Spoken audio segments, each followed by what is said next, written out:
चलिए स्टार्ट करते हैं। देखो,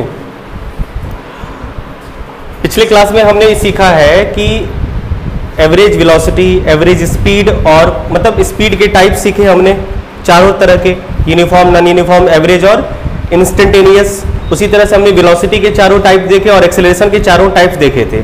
हमने एवरेज वेलोसिटी पे सवाल करवा रखी थी तुम्हें, एवरेज वेलोसिटी, एवरेज स्पीड पे, और एवरेज एक्सेलरेशन का भी थोड़ा बहुत आइडिया हमने आपको दे रखा था। जिस तरह से एवरेज एक्सेलरेशन मतलब जिस तरह से आपने एवरेज वेलोसिटी निकाल रखी है उसी तरह से एवरेज एक्सेलरेशन भी निकालते हैं। हम लोग क्या करते थे, टोटल जो चेंज इन वेलोसिटी आती थी, टोटल ड्यूरेशन मतलब कंप्लीट जो जर्नी होती है, चाहे वो सर्कुलर ट्रैक पे हो या स्ट्रेट लाइन ट्रैक पे हो, तो टोटल जो total change in velocity divided by time या rate of change in total velocity आपको क्या बताएगी, एवरेज एक्सेलरेशन बताएगा। अब यहाँ पे सवाल ये होता है कि इंस्टेंटेनियस वाला टर्म हमने छोड़ रखा था। हमने ना आपको इंस्टेंटेनियस स्पीड निकालने सिखाया, ना उस पर सवाल करवाए क्योंकि बोले थे इसे बाद में डिस्कस करेंगे, और ना इंस्टेंटेनियस एक्सेलरेशन। क्यों? क्योंकि उससे रिलेटेड जो कंसेप्ट है वो हमें सीखने पड़ेंगे पहले, है ना। तो उस तरह के सवाल को कैसे बनाएं, तो देखो प्रॉब्लम हमारी जिंदगी में आती कैसी है वो देखो। जैसे अगर मान लो यूनिफॉर्म स्पीड हो या नॉन यूनिफॉर्म स्पीड हो तो चलता है, लेकिन हमारे पास अभी कभी कभी ऐसा क्या हो कि स्पीड या डिस्टेंस टाइम पे डिपेंड कर रहा हो। इसका क्या मतलब हुआ? इसका मतलब ये हुआ कि जैसे मान लो, अभी समझना कि क्वेश्चन क्या है और उस क्वेश्चन को सॉल्व कैसे करेंगे, उसके लिए क्या टेक्निक सीखना है वो हम बता रहे हैं। जैसे मान लो कभी ऐसा हुआ कि जैसे हमने मान लो डिस्प्लेसमेंट किया या हम डिस्प्लेसमेंट कर रहे हैं, ठीक है। डिस्प्लेसमेंट को जनरली आप y से रिप्रेजेंट कर दो, ठीक है। हाँ, एक्स से, चलो डिस्प्लेसमेंट मान लो हम कर रहे हैं, एक्स से रिप्रेजेंट कर लो, लेकिन वो क्या हो रहा है कि अजीब तरह से ट्रेवल किया जा रहा है। जैसे मान लो 2x plus 3, sorry x plus displacement कहते हैं 2, जैसे डिस्प्लेसमेंट x है, मान लो वो 2t प्लस 3 या 2t प्लस 1 इस फॉर्म में ट्रेवल हो रहा है। इसका क्या मतलब हुआ पहले समझो। यहाँ पे इसे कहते ऐसे हैं कि डिस्प्लेसमेंट जो हो वो t फॉर टाइम का फंक्शन हो। जब डिस्प्लेसमेंट टाइम का फंक्शन हो, इसका क्या मतलब हुआ, जैसे मान लो अगर टाइम बराबर 0 है एट इस इनिशियल टाइम, तो डिस्प्लेसमेंट मान लो 2 इंटू 0 1, 1 मीटर पे हम है, हमारा पोजीशन 1 मीटर है। अब मान लो टाइम हमारा 1 सेकेंड हुआ, समझना बात को, समझना एकदम बेसिक लेवल से बात स्टार्ट कर रहे हैं। जब टाइम हमारा 1 होगा तो बताइए आपका पोजीशन क्या होगा, 2 इंटू 1 प्लस 3। जब टाइम हमारे पास 2 हो गया, 2 सेकेंड हो गया, तो 2 सेकेंड बीता, 2 दूना 4 1 5, पोजीशन हमारा क्या हो गया 5। तो इस तरह से क्या हुआ कि आप इस बारे में, स्पीड के बारे में, तो देखो स्पीड तो एक तरह से नॉन यूनिफॉर्म ही होगा इसमें। इस तरह की स्पीड तुम्हें लगती है क्या यूनिफॉर्म वाली होगी? यूनिफॉर्म नहीं होगी, नॉन यूनिफॉर्म ही होगी। तो इस केस में हमें निकालना होता है किसी भी ऑब्जेक्ट का एक्सेलरेशन हो या किसी भी ऑब्जेक्ट की वेलोसिटी होगी एट दी पर्टिकुलर, जैसे हमको बोलेगा, हमसे कहा जाएगा कि भाई आप ना, हमें कुछ नहीं, हमें बस ये पता था कि डिस्प्लेसमेंट जो है किसी भी मूविंग पार्टिकल का वो टाइम का फंक्शन था, गिवन है इस तरह से। तो आपको ये फाइंड करने के लिए कहा जाएगा, किसी को लिखना नहीं है कुछ। हाँ, वेलोसिटी एट जब t बराबर मान लो 6 सेकेंड हो। सवाल ये बनता है कि जब टाइम 6 सेकेंड बीत जाएगा, 6 सेकेंड में 6 सेकेंड बाद उसकी वेलोसिटी क्या होगी। तो कैसे ऐसे निकालोगे, t बराबर 6 पुट करोगे? नहीं, ये वो नहीं है जो तुम समझ रहे हो, ये है एट 6 सेकेंड। ये क्या है? एट 6 सेकेंड, इन 6 सेकेंड। देखो दो चीजें रहती है, इन 6 सेकेंड, इन 6 सेकेंड तो तुम्हें आता है। इससे पहले जो हमने एवरेज वेलोसिटी वगैरह सीख रखी है वो तो इन 6 सेकंड वाला तो ही तो सीखे थे। यहाँ पे ये टर्म है एट 6 सेकंड, मतलब ये है उस टाइम में। जैसे देखो पहलवे सेकंड में क्या स्पीड होगी, 2 सेकंड में क्या स्पीड होगी, 2 सेकंड में, 2 सेकंड तक कितनी स्पीड बनाई वो नहीं, 2वें सेकंड में कितनी स्पीड होगी, 6ठे सेकंड में इसकी स्पीड कितनी होगी। हम क्या बोले थे, speed at any instant is called instantaneous speed, या velocity at any instant is called instantaneous velocity. तो ये किसी इंस्टेंट का तुमसे स्पीड या वेलोसिटी पूछा जा रहा है ना, कौन सा इंस्टेंट है? 6 सेकंड वाला इंस्टेंट है। मतलब जब जर्नी स्टार्ट हुई, टाइम बीत रहा है और छठे सेकंड में, जो छठा सेकंड है, उस छठे सेकंड में इसकी वेलोसिटी बताओ। तो ये होता है हमारा इंस्टेंटेनियस वेलोसिटी। ठीक, इसको कैसे करें, इसको सॉल्व करने के क्या तरीके हैं? तो हमने कहा, आपको डेफिनेशन में एक टर्म लिखाया था कि इंस्टेंटेनियस वेलोसिटी का मतलब होता है वेलोसिटी एट एनी इंस्टेंट, और वो जो इंस्टेंट ऑफ टाइम होता है वो बहुत ही कम होता है, छोटे छोटे टुकड़ों में होता है। आई बात समझ में? जैसे हमने कहा, मान लो ये कंप्लीट जर्नी है, यानी t बराबर 0 सेकेंड से t बराबर 6 सेकेंड तक यहां पे ये पहुंचा, ये इसकी कंप्लीट जर्नी हो गई। अब हम लोग क्या करेंगे, इस जो ये पूरा कंप्लीट जर्नी है, उस जर्नी को छोटे छोटे टाइम इंटरवल में तोड़ देंगे, छोटे छोटे टाइम इंटरवल में, और at small interval of time में कितने भी नॉन यूनिफॉर्म, देखो ये जो स्पीड, यहां पे जो भी स्पीड या वेलोसिटी आएगी वो नॉन यूनिफॉर्म होगी। कंप्लीट है क्योंकि कंप्लीट जर्नी के लिए स्पीड नॉन यूनिफॉर्म होगी। सिचुएशन देख के लग रहा है हमें, हमने इसको ऑब्जर्व किया, ऑब्जर्वेशन से ये पता चल ही गया होगा तुम्हें कि स्पीड नॉन यूनिफॉर्म हो रही है। तो आप क्या करो कि ये कंप्लीट जर्नी को छोटे छोटे टाइम इंटरवल में तोड़ दो, बहुत स्मॉल इंटरवल ऑफ टाइम में जर्नी को तोड़ दोगे। ठीक है, अब क्या होगा, मतलब स्मॉल इंटरवल ऑफ टाइम के लिए जो जर्नी होती है, उस स्मॉल इंटरवल ऑफ टाइम में मान लो थोड़ा सा डिस्टेंस ट्रेवल किया, और इस दरमियान इसकी जो स्पीड हो जाती है या वेलोसिटी हो जाती है वो कांस्टेंट हो जाती है बाबू। और कांस्टेंट वेलोसिटी आ गई तो कांस्टेंट वेलोसिटी वाला टेक्निक हम लोग यूज कर लेंगे, इसीलिए इसे तोड़ा जाता है। स्मॉल इंटरवल ऑफ टाइम में क्यों तोड़ते हैं? स्मॉल इंटरवल ऑफ टाइम में हम लोग इसलिए तोड़ते हैं, छोड़ दो, स्मॉल इंटरवल ऑफ टाइम में इसलिए हम लोग तोड़ते हैं कि वो जो छोटी वाली जर्नी आई है छोटे इंटरवल ऑफ टाइम में, उस टाइम में स्पीड कांस्टेंट हो जाएगी। कोई भी वेरिएबल चीज है, कोई भी वेरिएबल चीज, चाहे वो वेरिएबल फोर्स ही क्यों ना हो, वेरिएबल एक्सेलरेशन क्यों ना हो, या कोई भी चीजें वेरिएबल होती है, तो उसे हम लोग क्या करते हैं, ओवरऑल को छोटे छोटे सेक्शन में तोड़ देते हैं, और छोटे सेक्शन के लिए वो चीज कांस्टेंट हो जाता है। आई बात समझ में? तो हमने ये पूरे जर्नी में जो एवरेज स्पीड आई या जो भी टोटल स्पीड आई, तो इसको छोटे छोटे सेक्शन में तोड़ दिया, और for small interval of time के लिए ये वाली जो स्पीड हो जाएगी स्मॉल इंटरवल ऑफ टाइम में कांस्टेंट हो जाएगी। और कांस्टेंट स्पीड वाला फिर तरीका आपको पता चल गया, आगे आप प्रोसीड कर लीजिए। अब यहां पे तोड़ने के लिए तरीका क्या आता है? तो तोड़ने का जो मेथड होता है वो आपने सुना भी होगा, डिफरेंशिएशन। मैथमेटिक्स ने हमें एक तरीका दे रखा है डिफरेंशिएशन का, जिसमें हम लोग इस काम को करते हैं, तोड़ने वाला काम को हम लोग डिफरेंशिएशन वाले तरीके से करते हैं। तो हमें छोटा सा पहले थोड़ा सा आइडिया ये लेना पड़ेगा कि चीजों को तोड़ते कैसे हैं, मतलब उसको डिफरेंशिएट करते कैसे हैं।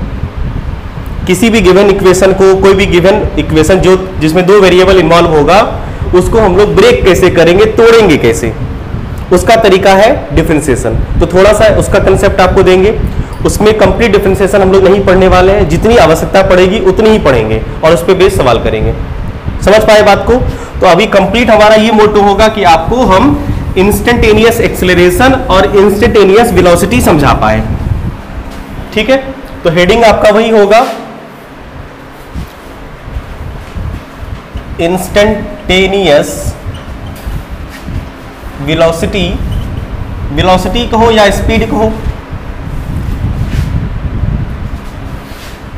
एंड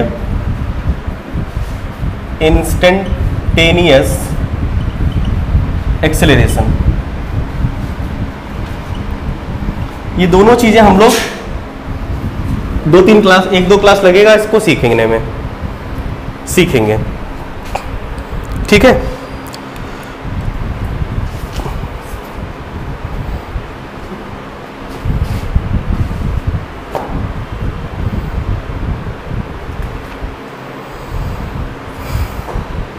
देखो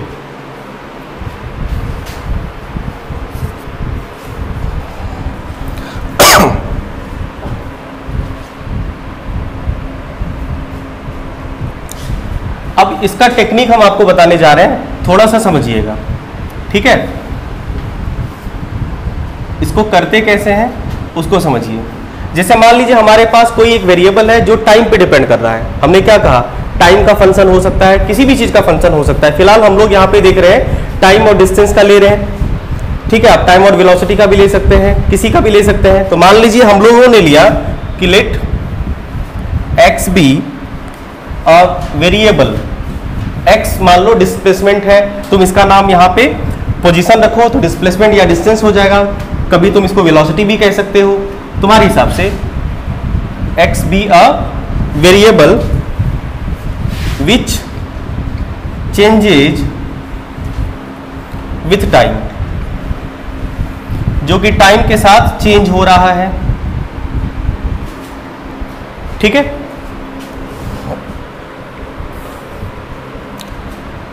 और साथ ही साथ हमने ये मान लिया कि जब the value of x at time t equal to x, मान लो t टाइम पे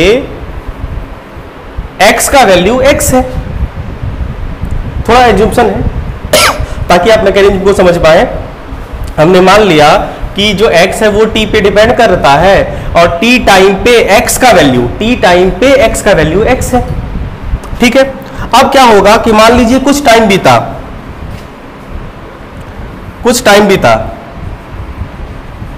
चेंज इन दी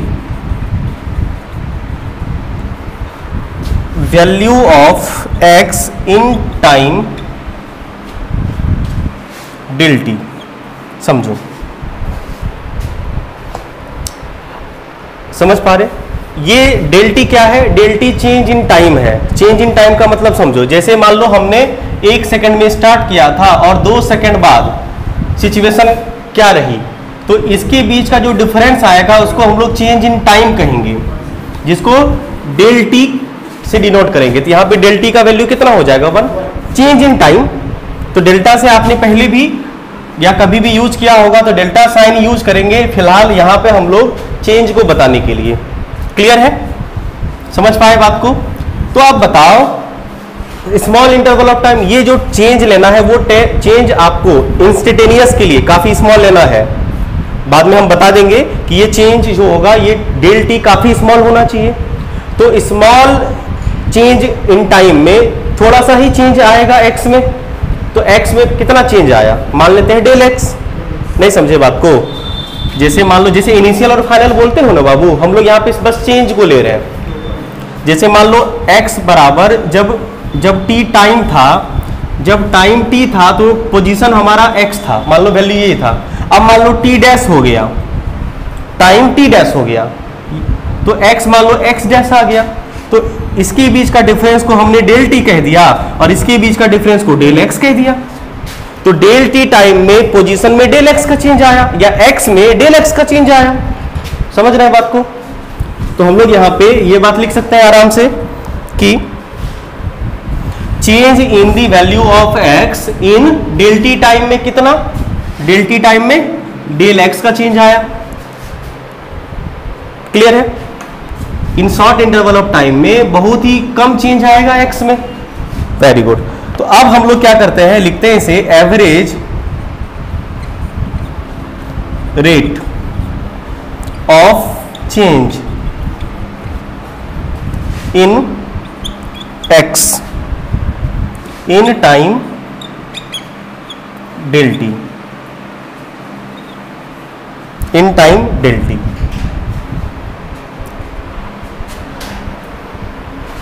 अब ऐसा कंटिन्यू चल रहा है तो हम लोग क्या किए, समझो, जैसे मान लो 1 से 6 सेकंड ये टाइम है और मान लो 1 से 6 सेकंड तक पोजीशन बदल रहा है, ठीक है। 1 पे मान लो 2 था, है ना, 2 पे मान लो 3 है या मान लो 5 है, मान लो 3 पे 7 था, 4 पे मान लो 15 है, नहीं 5 पे मान लो 25 है, 6 पे मान लो 40 है, ऐसा कुछ है।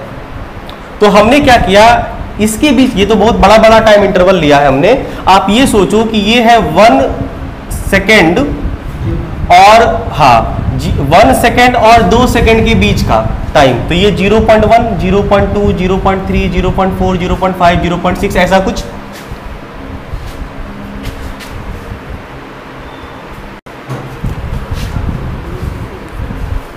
तो अब हम लोग क्या करेंगे, average rate of change in X in del T time में। तो डेल टी टाइम में एक्स का चेंज होने का रेट क्या होगा, कितना चेंज कितने टाइम में, कितना चेंज कितने टाइम में।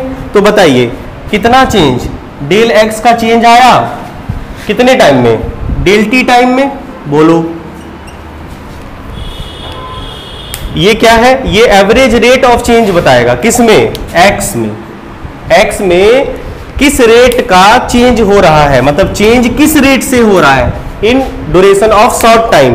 बाद में देखना ये डेल टी को हम बहुत छोटा मान लेंगे, लगभग 0 के बराबर, इतना छोटा हमें रखना है जिसको हम लोग टेंस टू 0 कहेंगे, ठीक है। क्योंकि ये जो डेल टी होगा चेंज इन टाइम ड्यूरेशन बहुत ही स्मॉल रखना है, बहुत छोटा रखना होता है हमें। कहानी समझ पाए। अब देखो इसको क्या लिखेंगे, देखना इसको।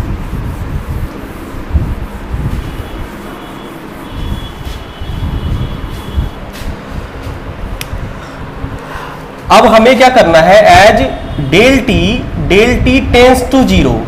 टेंस टू 0 का मतलब ऐसा नहीं कि डेल टी का वैल्यू 0 हो गया, इतना छोटा कि लगभग 0.00001, तो लगभग टेंस टू 0 ना। ये कंडीशन है आपको शॉर्ट, क्योंकि इंस्टेंटेनियस स्पीड या इंस्टेंटेनियस एक्सेलरेशन में पहले डिफिनेशन में था कि वो जो टाइम इंटरवल होता है वो even very small even interval of time में हम लोग किसी चीज को बताते हैं, क्लियर है। इसीलिए जब ऐसा आपने लिख दिया तो उस वक्त ये क्या हो जाएगा, तब ये जो एवरेज रेट होगा ये, तब आपको then del X by del T आपको बता देगा gives the rate of change of X at time T. अब टी टाइम में x में कितना चेंज आएगा ये आपको बता देगा कौन, del X by del T. लेकिन कब, जब डेल टी आप 0 रखोगे।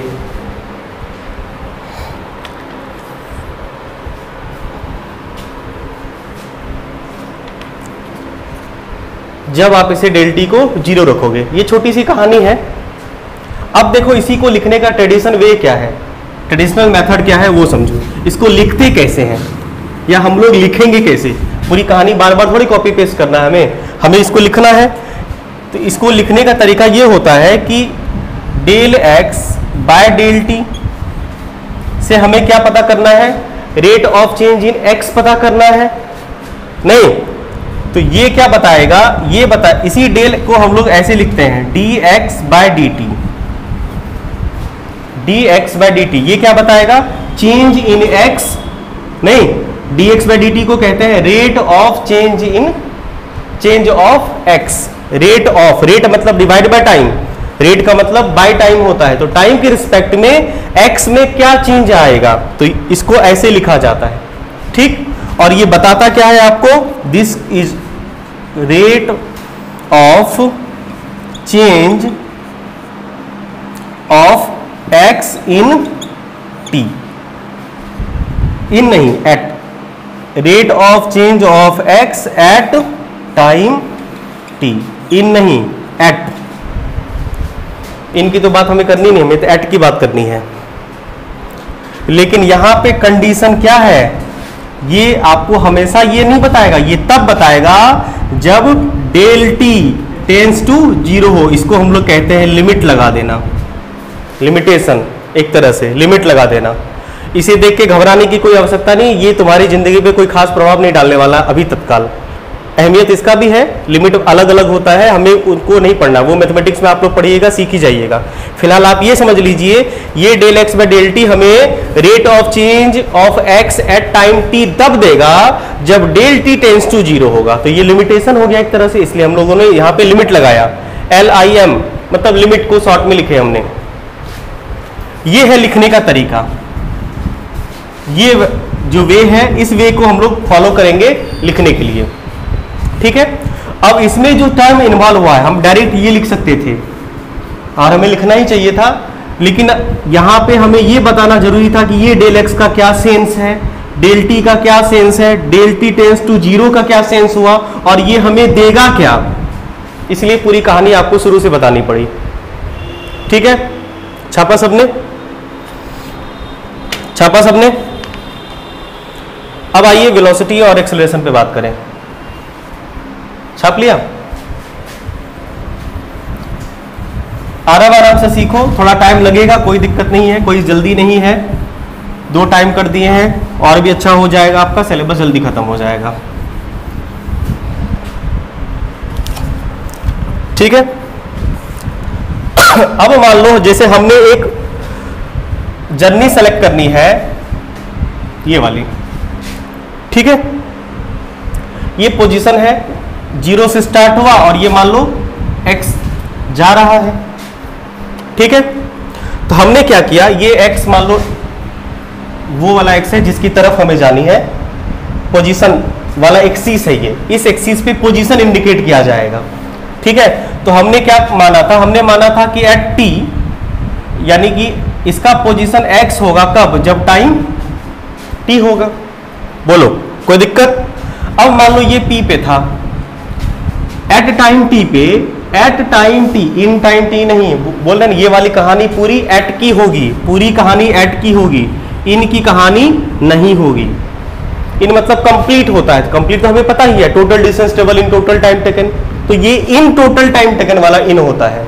और ये एट है, एट एनी इंस्टेंट, एट आपको सेंस क्या देगा, एट एनी इंस्टेंट का। तो एट टी पे पोजीशन इसका एक्स था, मान लो पी पॉइंट पे था, ये कुछ समय बीता, कुछ समय बीता, पहुंच गया ये क्यू पे, तो इसके पोजीशन में चेंज कितना आया, ये बहुत स्मॉल है, डेल एक्स का। पोजीशन में कितना चेंज आया, डेल एक्स का चेंज आया, तो ये पहुंच गया जहां पे उस पोजीशन का वैल्यू क्या होगा, एक्स प्लस डेल एक्स होगा। बोलो अब क्यू पोजीशन का वैल्यू कितना होगा, एक्स प्लस डेल एक्स, और ये पोजीशन डेल एक्स का चेंज कितने टाइम में कर रहा है, डेल टी का, तो यहां का टाइम क्या होगा, T plus del T, T plus del T. Clear है? Very good.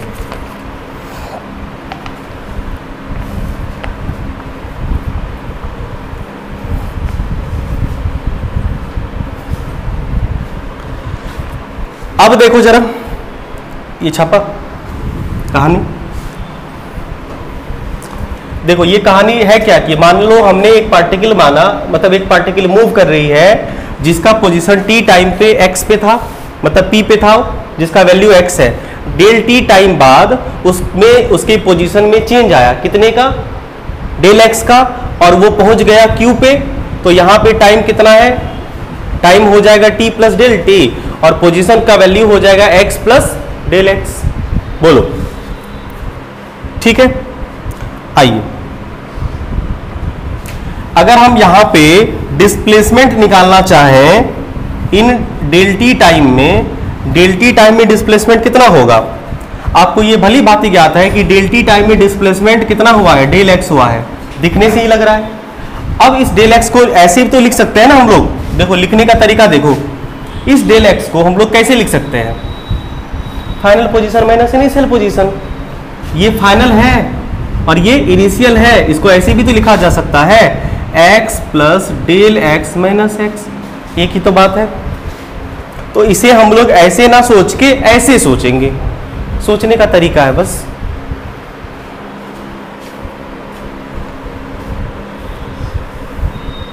तो डिस्प्लेसमेंट आ गया डेल टी टाइम में, डेल टी टाइम में डिस्प्लेसमेंट आ गया हमारा डेल एक्स का। तो अब हम लोग क्या करेंगे, वेलोसिटी निकाल लेंगे। Therefore velocity at time, velocity at time T, at time T, देखो एक्चुअल में वेलोसिटी होती क्या है, वेलोसिटी होती है rate of change in displacement, नहीं समझे, ऐसे वेलोसिटी का डिफिनेशन होता है डिस्प्लेसमेंट बाय टाइम। लेकिन अगर हम इसको दूसरी तरीके से बोलना चाहें तो ये भी तो कह सकते हैं कि velocity rate of change in displacement ही बता रही है हमें। तो rate of change in, rate of change in displacement, तो इसको ऐसे लिख सकते हैं, जरा बताओ, डिस्प्लेसमेंट में चेंज, कितने टाइम में चेंज, डेल एक्स, बोलिए। और ये आपको क्या बताएगा, velocity at time T del X by del T, जो कि हमें D X by D T देगा।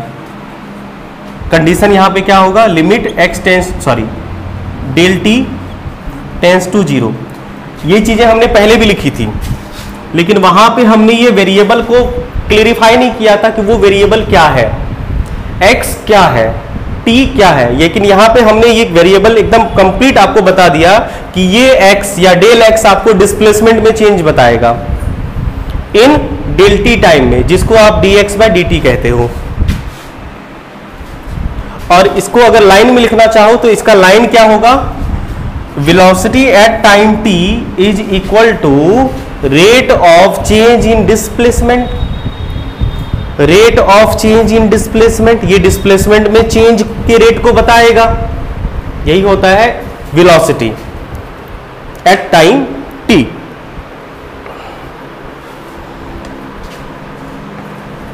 समझ पाए बात को?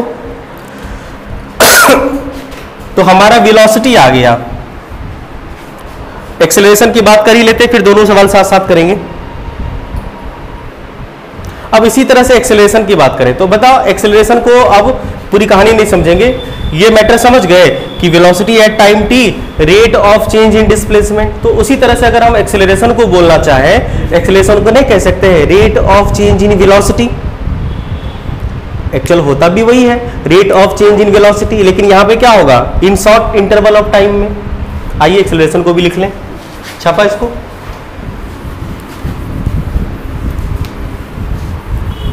थोड़ी सी कहानी है, बस हो गया।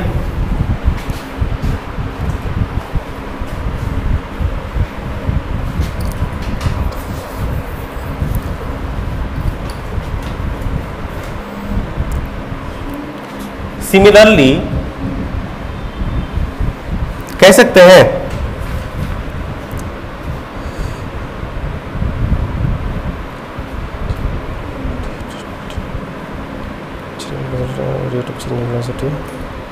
Rate of change of velocity at time T. Similarly rate of change of velocity at time T हमें क्या देगा, gives the acceleration gives the acceleration at time t, therefore acceleration at time t equal to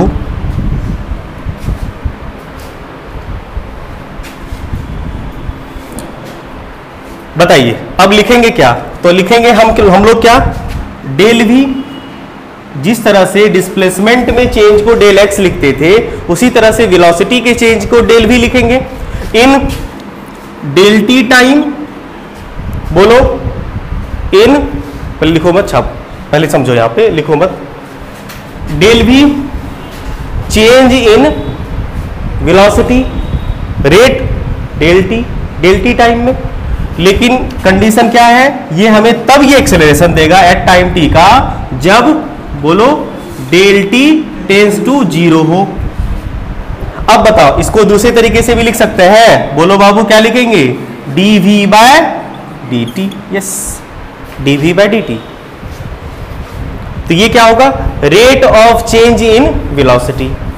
इसको ऐसे average rate of change in velocity कहते हैं, average rate of change in velocity, क्योंकि ये short interval of time के लिए use करते हैं।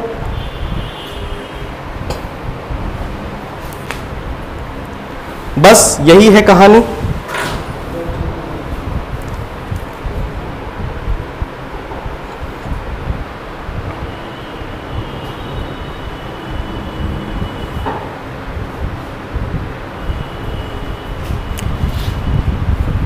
समझ गए बात को?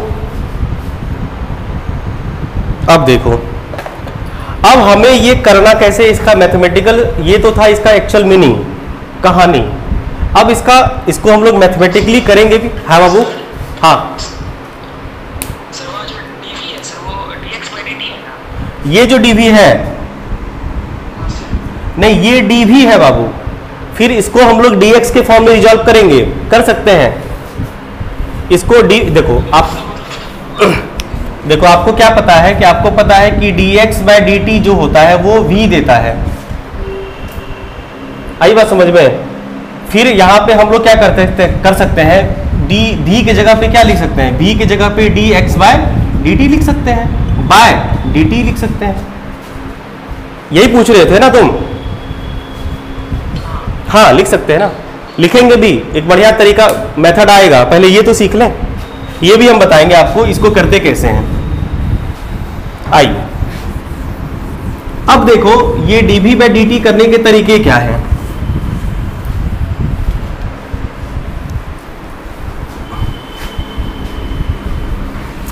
या तो डायरेक्ट आपको दे रखा हो, या कभी कभी ना हमें डायरेक्ट दे नहीं रखा होता, हमें करना पड़ता है। जैसे आपको बोलेगा कि इस change in mass unit time में कुछ दे रखा होगा तो डायरेक्ट dm/dt आपको दे रखा है, लेकिन जब हमें चेंज इन मास इन पर्टिकुलर टाइम इंटरवल में नहीं दे रखा हो तो ये आपको करना पड़ेगा। और करते कैसे हैं, आइए करने का तरीका सीखें।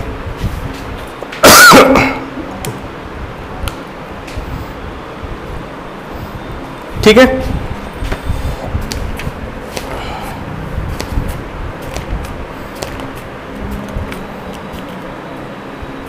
देखो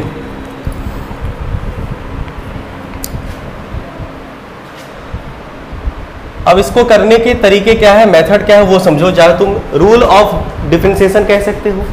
ये जो तरीका है, जैसे आपने क्या लिखा, इसको dx/dt लिखा, dx/dt इसको कहते हैं rate of change in x at t।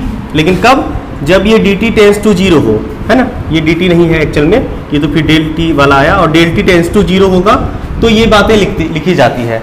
तो हमें ये करना कैसे है ये समझो।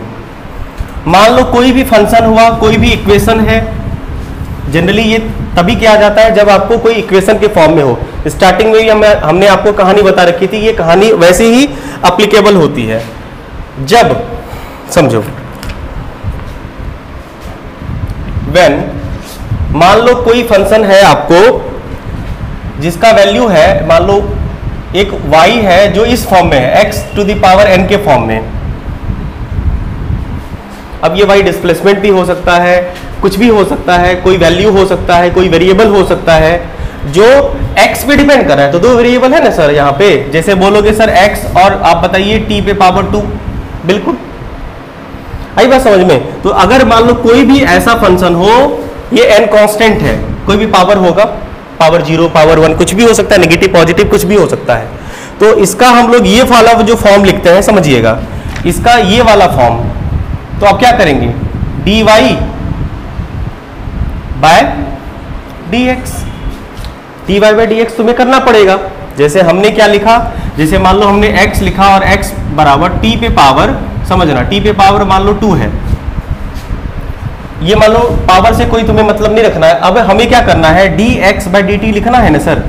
ये मत सोचना कि यहाँ पे d लगा दी, यहाँ पे d लगा दी और इसके इधर ले आए। इसका मतलब होता है rate of change in position in time t, इसको ऐसे लिखेंगे। तो उसी तरह से यहाँ पे वेरिएबल क्या है, y है, तो देखो यहाँ पे dx लिखना था हमें, तो देखो dy लिखा हमने, यहाँ पे क्या वेरिएबल x है, इस वेरिएबल के रिस्पेक्ट में, तो dt के रिस्पेक्ट में, रिस्पेक्ट में मतलब क्या हो गया ये तुम्हारा कि रेट वाला बात, राइट, डिस्प्लेसमेंट का रेट, यानी कि चेंज इन पोजीशन किसके रिस्पेक्ट में, टाइम के रिस्पेक्ट में। पोजीशन में चेंज हो रहा है किसके रिस्पेक्ट में, टाइम के रिस्पेक्ट में। वेलोसिटी में चेंज हो रहा है किसके रिस्पेक्ट में, टाइम के रिस्पेक्ट में। उसी तरह से y में चेंज हो रहा है किसके रिस्पेक्ट में, x के रिस्पेक्ट में। तो y में चेंज, एवरेज चेंज निकालना है विथ रिस्पेक्ट टू x, ये चीजें होगी। तो ये होता क्या है, इसका फॉर्मूला है, फॉर्मूला डेरिवेशन कर नहीं रहे हम, सीधा फॉर्मूला यूज कर रहे हैं। ये फॉर्मूला होता है, इसको ऐसे लिखते हैं हम लोग, इसको तुम ऐसे भी लिख सकते हो, डी y के प्लेस पे क्या है बताओ, y के प्लेस पे क्या है, x⁴n बोलो, और बाय dx।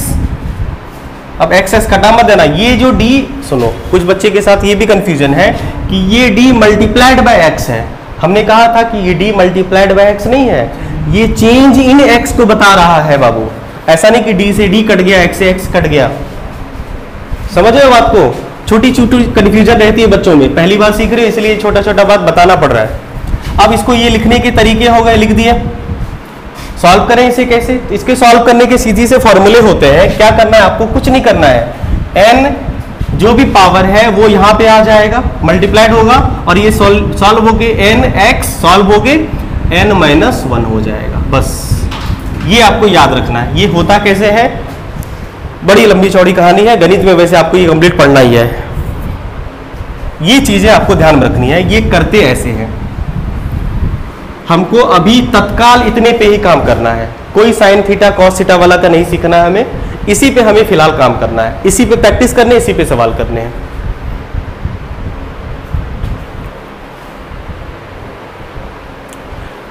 अब जब भी ऐसा कोई फंक्शन आपको दिखेगा उसको हम लोग इसी तरह से ट्रीट करेंगे। जैसे समझो, जैसे मान लो हमारा पोजीशन है ना, पोजीशन डिपेंड कर रहा है किस पे? टाइम पे। तो पोजीशन डिपेंड कर रहा है टाइम का, मान लो क्या, टाइम का पावर 3 पे डिपेंड कर रहा है। नहीं समझे? जैसे मान लो जब टाइम हमारा 0 था, पोजीशन 0 था। जब टाइम 1 हुआ, 1 सेकेंड हुआ, तो मान लो पोजीशन 1 मीटर। जब टाइम 2 हुआ, पोजीशन 8 हो गया हमारा।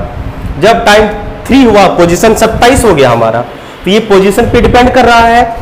आई बात समझ में? तो हमें क्या निकालना है? हमें average change in displacement in short interval of time करना है। हमें क्या करना है? चेंज इन डिस्प्लेसमेंट या change in position in very short interval of time. इसका मतलब सीख रखे हम लोग, ये करना है हमें। और ये करने का तरीका क्या है? ये कैसे करेंगे इसे हम लोग? बोलो। dx और dt क्यों लिखे? समझ गए? क्योंकि x वेरी कर रहा है किस पे? x डिपेंड कर रहा है टाइम पे। तो डिफरेंशिएट इसको ऐसे करते हैं, डिफरेंशिएशन पढ़ते ऐसे हैं, differentiation of x with respect to time. क्या बता देगा हमें? Change in displacement in short interval of time, जो हमें चाहिए। फाइंड क्यों चाहिए? क्योंकि हमें इंस्टेंटेनियस वेलोसिटी निकालनी है और इंस्टेंटेनियस एक्सेलरेशन निकालना है। तो वो तो शॉर्ट इंटरवल ऑफ टाइम के लिए होता है ना। तो शॉर्ट इंटरवल ऑफ टाइम में वो चीजें कैसे बदलती है वो तो हमें ये बताएगा।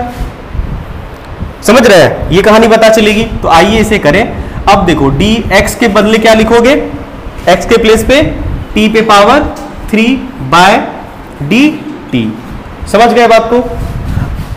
अब क्या करोगे? n का वैल्यू क्या है बताना जरा। n का वैल्यू 3 है, 3 लगा दो। यहां पे x के प्लेस पे कौन है? टाइम। तो टाइम हो गया। बोलो उसके बाद क्या करेंगे? n माइनस 1, तो 3 माइनस 1 मतलब क्या हो गया आपका? 3t square. 3t square. इसी तरह से आपको ये चीजें पता चल जाएगी। शॉर्ट इंटरवल, अब ये क्या बताएगा आपको? ये बताएगा इस शॉर्ट इंटरवल ऑफ टाइम में x में क्या चेंज आएगा। एक बहुत स्मॉल इंटरवल ऑफ टाइम में x में जो चेंज आ रहा है ऐसे चेंज आ रहा है। ये तो था कि कंप्लीट टाइम में कैसे चेंज आएगा। और ये क्या बताएगा आपको? स्मॉल इंटरवल ऑफ टाइम में x के डिस्प्लेसमेंट में कितना चेंज आएगा। स्मॉल चेंज इस पे आएगा आपका, और वो स्मॉल चेंज हमें पता चल जाएगा। बस सीधा सा निकाल लेंगे हम लोग एवरेज वेलोसिटी या इंस्टेंटेनियस वेलोसिटी या इंस्टेंटेनियस एक्सेलरेशन। ये समझ पाए? ये वाला छापा मिटाए इसे। अब देखो इसको और एक जरा सा समझ रहे बरसा।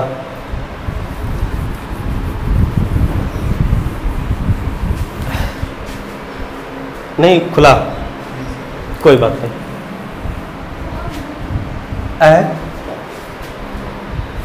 कौन क्या बोला? कोई कुछ नहीं बोला। चलो, एक चीज और ध्यान रखना है तुम्हें कि जैसे हम तुम्हें पूछेंगे कि भाई अगर मान लो y इक्वल टू एक्स हो, समझना, y इक्वल टू एक्स हो तो इसको कैसे सॉल्व करें? तो देखो x का पावर क्या है? बिल्कुल x का पावर 1, तो सीधा dy बाई डी एक्स लिख दें। अब वो ब्रैकेट ब्रैकेट वाला काम छोड़ देते हैं, सीधा dy बाई डी एक्स क्या होगा? फॉर्मूला क्या था? फॉर्मूला क्या था? n x n minus 1। n का वैल्यू कितना है बाबू? 1। x के प्लेस पे x ही रहेगा। बोलो 1 माइनस 1। बोलो बोलो रे क्या हुआ 1 इंटू एक्स पावर 0 मतलब 1। इन शॉर्ट इसको ये समझना है, नहीं समझे? नहीं समझे? इसका मतलब ये हुआ कि जैसे अगर मान लो कोई पावर 1 के पे डिपेंड कर रहा है, देखो जैसे x बराबर t है, समझना, देखो कितना बढ़िया बात यहां से पता चलेगा, समझना, एकदम छोटा छोटा बात भी क्लियर हो जाएगा। x बराबर t है, इसका मतलब ये हुआ कि जब टाइम 0 है x भी 0 है, समझो समझो, जब टाइम 1 है x भी 1 है ना, जब टाइम 2 है x भी 2 है, जब टाइम 3 है x भी 3 है, समझ रहे हैं? इसका मतलब ये हुआ कि अगर हम चेंज की बात करें, टाइम में चेंज की बात करें, तो पोजीशन में कितना चेंज आएगा?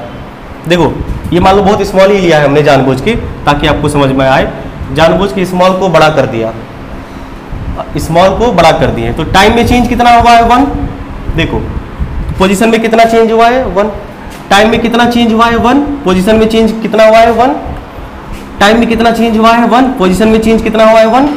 देखो ये 1, ये वो चीज बता रहा होता है, नहीं समझे? स्मॉल इंटरवल ऑफ टाइम में पोजीशन में कितना चेंज आता है, आया ना 1, आया ना 1? मतलब समझ पा रहे हैं?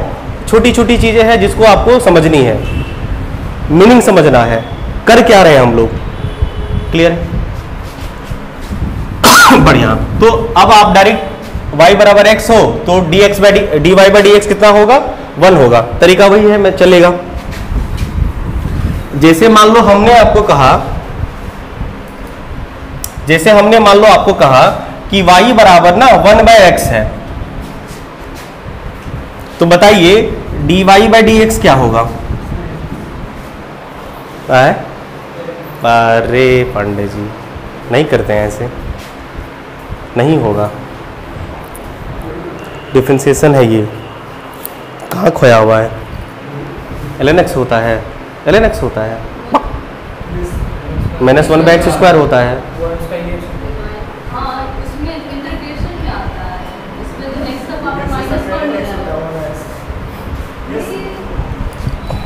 नहीं रे बाबू,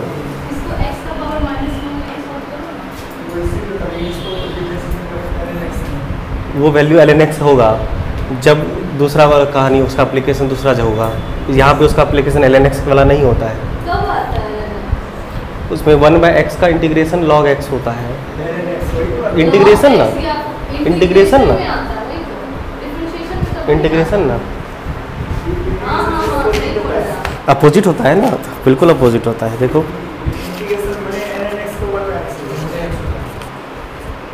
हेलो है, देखो log x का 1 बाई एक्स होता है ना, और log x का 1 बाई एक्स होता है, अपोजिट का मतलब ये थोड़ी हुआ कि 1 बाई एक्स का इंटीग्रेशन log x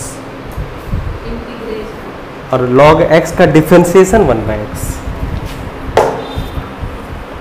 यहाँ पे ये 1 बाई एक्स, इसको सिंपल ऐसे सोचो ना 1 बाई एक्स है मतलब x पे पावर क्या है -1, भाई x पे पावर क्या है -1, आपके पास वैल्यू n का क्या है -1, बोलो n का वैल्यू क्या हो गया -1, x -1 यानी n -1।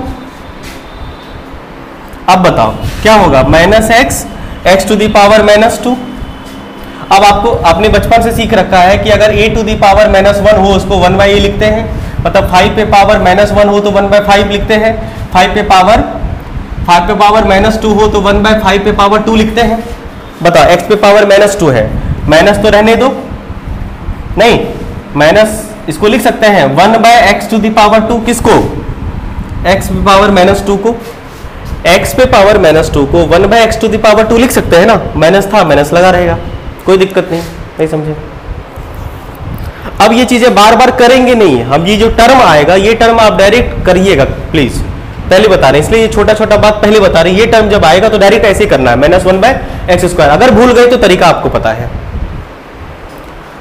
क्लियर है? क्लियर है? बोलो पक्का समझ गए तो करके दिखाओ। y बराबर रूट एक्स। तो आप बताइए dy बाय dx क्या होगा?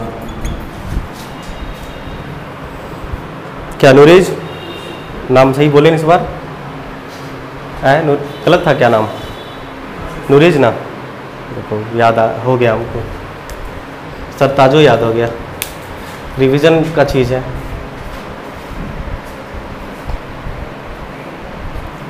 कितना होगा बोलो बाबू जल्दी आंसर।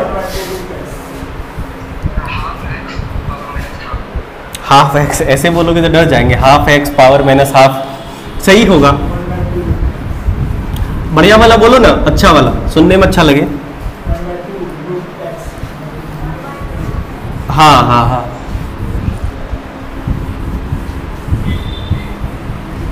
क्या वर्षा कितना?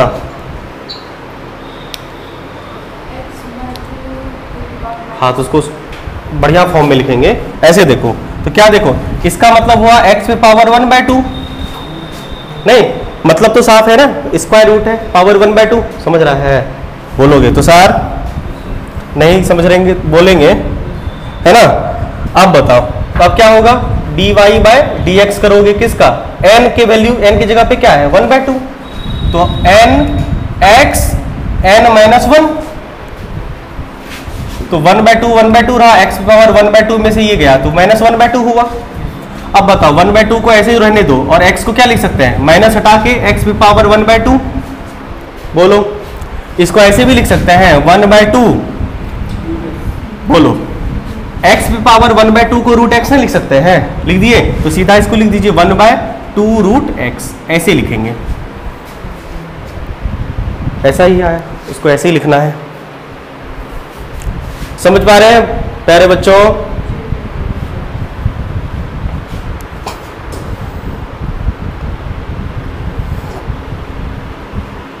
समझ पाए? पक्का ना? बेंच मथिला अब्दुल, एक और दे, फटाफट तब करो तो एक और।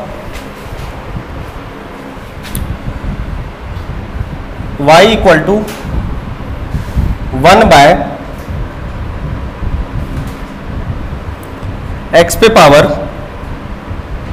2/3, इसका dy बाई dx करना है तुम्हें।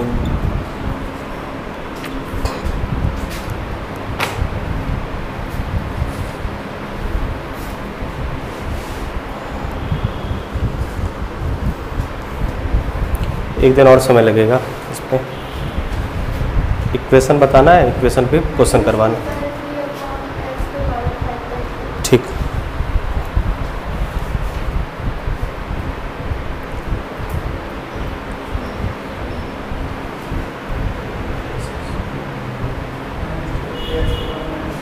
क्या नूरेज कितना आया?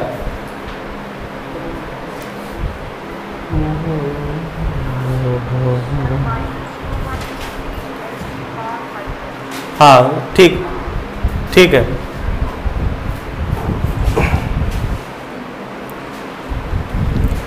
बढ़िया, इसको सॉल्व करेंगे तो इसको ऐसे लिख सकते हैं, x पे पावर -2/3, यानी n का वैल्यू -2/3 हो गया।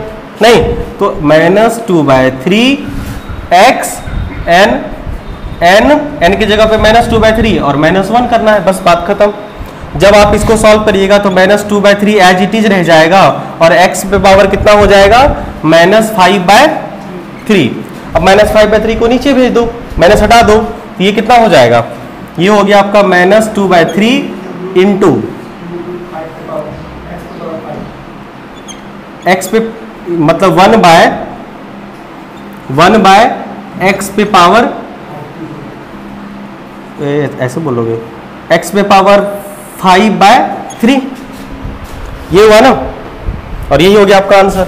इसको ऐसे भी लिख सकते हो -2/3 x पे पावर 5/3। अब उसको रूट में तुम चाहो तो कन्वर्ट कर सकते हो, रहने दो, ऐसा ही आंसर ठीक है। तो ये छोटी बातें थी जो आपको समझ में आई, क्लियर है? बोलो पक्का ना? तो ये खुदरा बुदरा बात होगा तो वो सब कर लेंगे, सीख गए। अब देखो ये तो हमें बस करना कैसे है ये सीखना था, एक्चुअल करना क्या है उस पर भी बात कर लेना। 10 मिनट और टाइम है, कर लेते हैं, मीटिंग खत्म होगा तो रिज्वाइन कर लेना सब लोग। अब हमें तो इक्वेशन फॉर्म में रहेगा ना, जैसा थोड़े कि एक का वेरिएबल दूसरे के साथ सिर्फ हमेशा x जो होगा वो टाइम का पावर 2t हो 4 हो ऐसा कुछ होगा, प्लस प्लस के साथ भी रह सकता है ना। आइए हम लोग इसके अगले टेक्निक की तरफ बढ़ें। देखो अब जैसे मान लो हमारे पास एक वेरिएबल है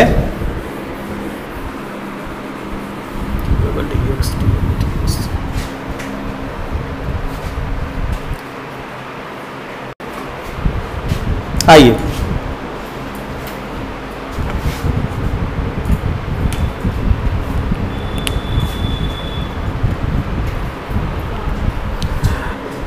जैसे समझो बाबू,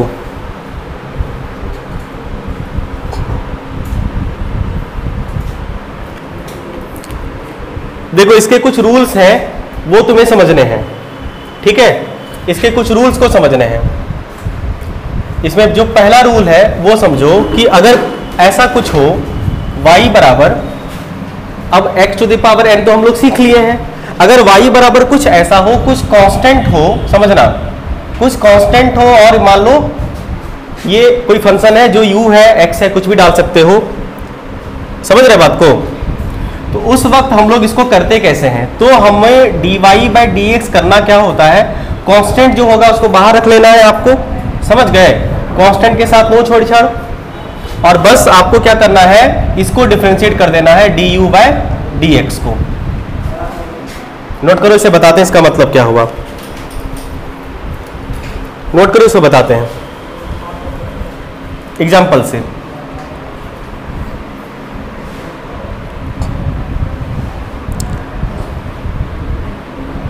जैसे देखो y equal to 5x cube है, y equal to 5x cube है, हमें dy by D X find करना है। हमने क्या कहा, हमने कहा कि भाई आपको 5 के साथ कोई छेड़छाड़ नहीं करना है, बस आपको क्या करना है dx क्यूब बाय dx कर देना है, बोलो। और आपको पता है dx क्यूब करने के लिए हम लोग क्या करेंगे, हम लोग कुछ नहीं करेंगे, nx, n के प्लेस पे क्या है 3, nx n माइनस 1 करना है हमें, नहीं तो ये हो गया आपका 5 3 जा 15, 15 x स्क्वायर, बस।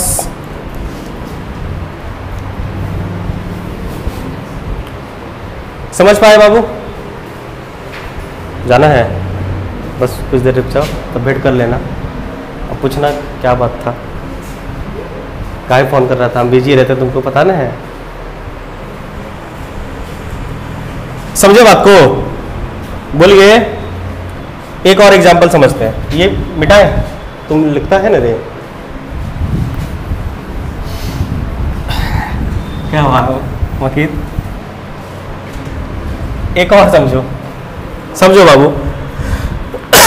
देखो मैथ वाले जिसका है वो तो जिंदगी में ये सब पढ़ोगे ही, जिसका मैथ नहीं है उसके लिए स्पेशल है ये, समझ रहा है, क्योंकि उसे पता नहीं कब पढ़ने का मौका मिले।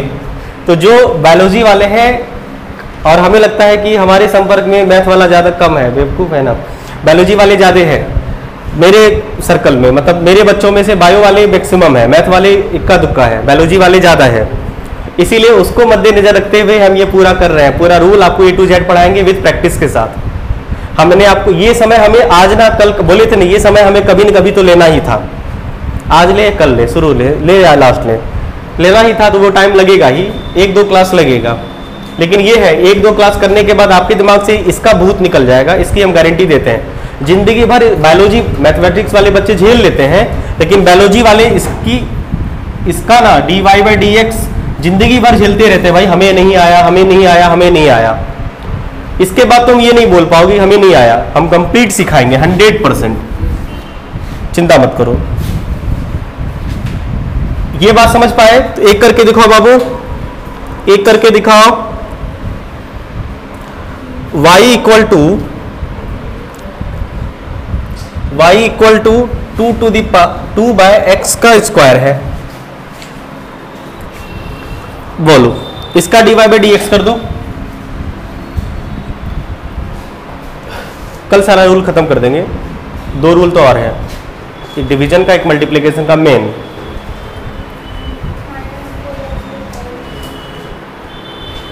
-4x bye 3। हाँ हाँ देखो बाबू, अब कुछ नहीं करना है आपको। ये जो 2 है वो 2 को रहने दीजिए, ये जो 2 है 2 रहने दीजिए, इसको नहीं लिख सकते हैं x पे पावर -2, और x पे पावर -2 का आपने पहले भी क्रियाक्रम कर रखा है। क्या करेंगे, 2 बोलो n x n -1, तो बताओ 2 2 जा -4 x पे पावर -3। आप चाहे तो इसे ऐसे भी लिख सकते हैं -4 by x to the power 3। समझ पाए बरसा? पकड़ रहे बात को? बोलो क्लियर है? तो हमने कहानी समझी, क्यों करना है ये भी समझा। अब हम लोग सीख रहे हैं। पहला रूल हमने करवाया, 2-3 रूल और करवाने हैं जो कि कल की क्लास में खत्म हो जाएगा। इस रूल पे कुछ सवाल होमवर्क नोट कर लीजिए, इस रूल पे कुछ सवाल होमवर्क आप लोग नोट कर लीजिए ताकि आप इसे प्रैक्टिस कर पाए। ठीक है, नोट करिए। पहला 2x, दूसरा 3x³, तीसरा 4√x, चौथा 5/x, पांचवा 6/√x, छठा 7/x पे पावर 3/2।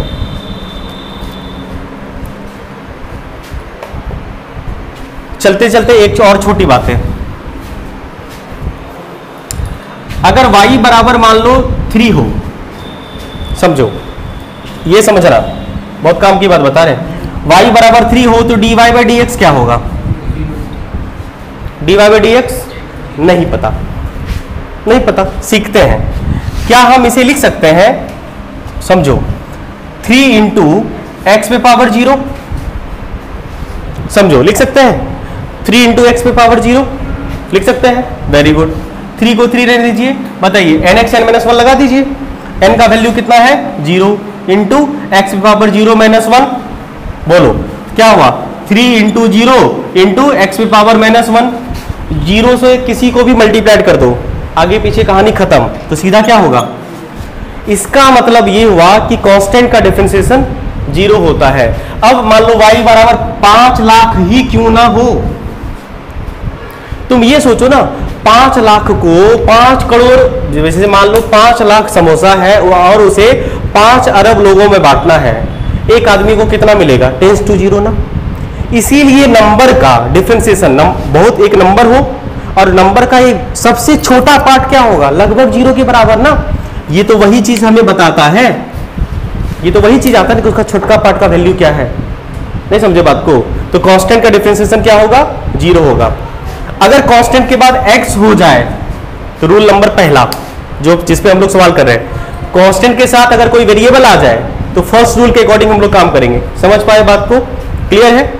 तो चलिए आज की सभा यही समाप्त होती है, मिलते हैं हम लोग अगले क्लास में बाकी सारे रूल के साथ। ठीक है, क्वेश्चन बोर्ड पे लिखा हुआ है, नहीं दिख रहा है?